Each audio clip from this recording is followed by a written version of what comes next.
Richard Widmark arrived in Hollywood like a thunderclap. Not with glamour, not with charm, but with that smile, that wicked cold, unforgettable grin that made audiences sit forward in their seats and made studio executives realize they had never seen a villain quite like him.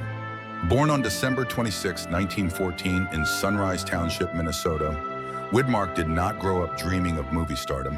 He studied acting, taught drama, and began on radio before stepping into the bright, unforgiving world of Hollywood.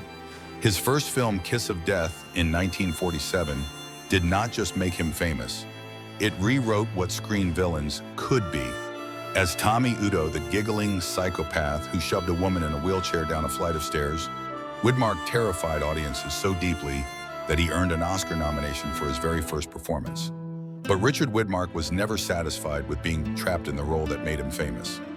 He had range far beyond the sneer.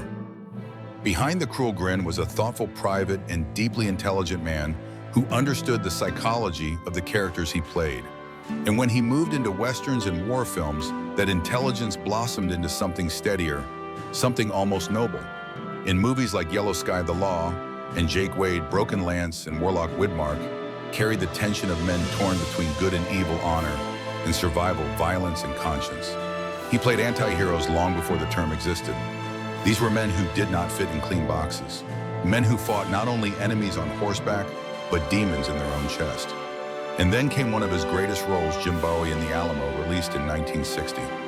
It was a performance filled with quiet weight, dignity, and humanity. Widmark brought authenticity to the frontier in a way few ever matched.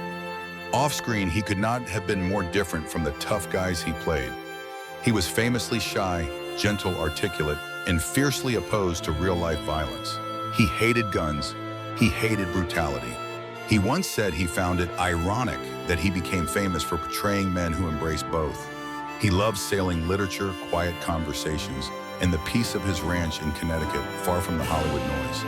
And perhaps that is why audiences trusted him. Because even when he played men on the edge, you always sensed a deeper soul beneath the grit.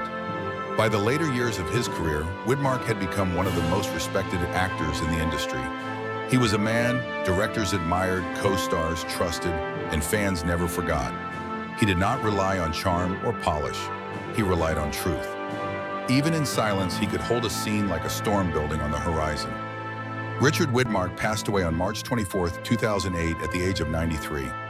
He left behind a legacy carved not from glamour, but from grit, subtlety, and a rare honesty that modern cinema seldom sees. He was the villain who became a hero, the tough guy who hated violence, the quiet man whose presence filled every frame he touched. Richard Widmark did not just act. He disturbed, fascinated, and moved generations.